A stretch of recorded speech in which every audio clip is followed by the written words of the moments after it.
Oh, that's great. I'm just like... Water right now. I think I should. Yeah, they'll come back. They'll come back with a purple arm. Should we give Missy to Ricky? No.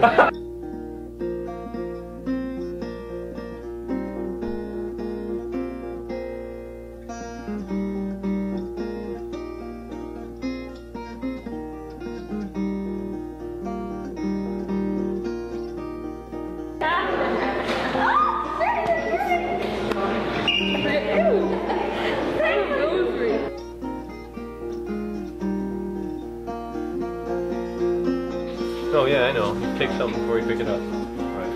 See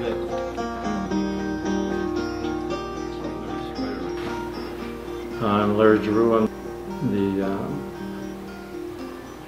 The trip to Nicaragua has always been a big part of our group, and for a number of different reasons. At the beginning, it was a way to be with the friars for a particular length of time, but they haven't been here the last 2 trips that we've been down here, and it's become more and more a way to be with the community that we're a part of in San Marcos, with Ave Maria University and Don Hugo and the Leeches, Doña Nora.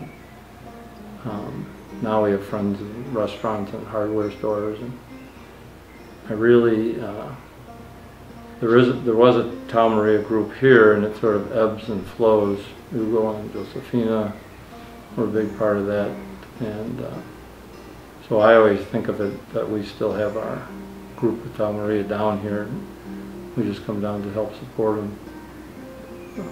The aspect of when it started, you had to be a member of our group to come down here, and now we bring in a lot of particularly young people, and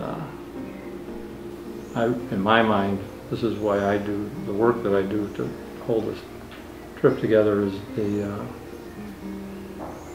I really think it's important that young people have a personal experience with the poor.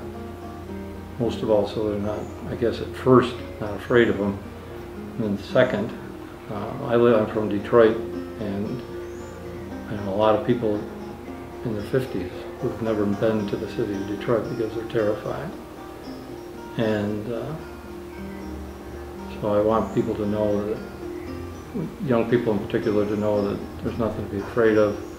There's a little bit that we can do to help. I'm grateful for that. I'm grateful that we can come down here at all and help a little bit in building houses or putting roofs on. Or this year I was really pleased with how well everybody took to the evangelization and copying off of the Jehovah's Witnesses and going door to door, and I thought that was great.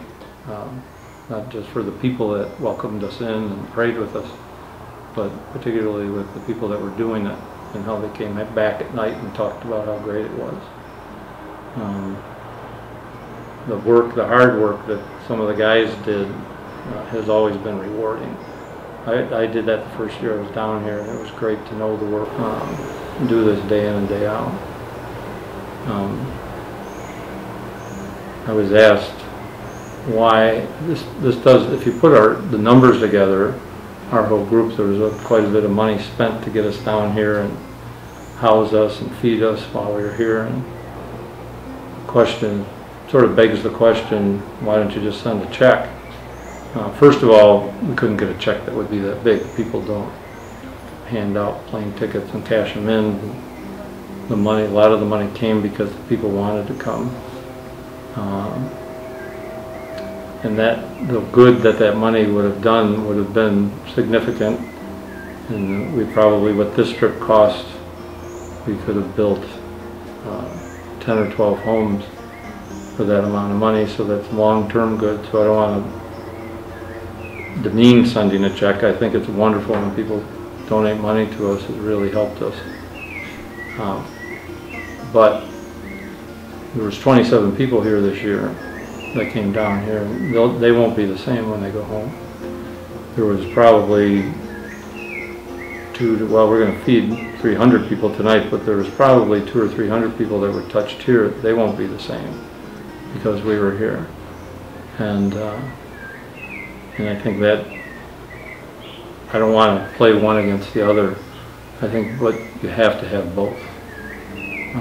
We're not a social program. We're not UNICEF. We're not Peace Corps. We're here to learn that we're one with the poor and to find out what that really means. We're just trying to do what Jesus told us to do.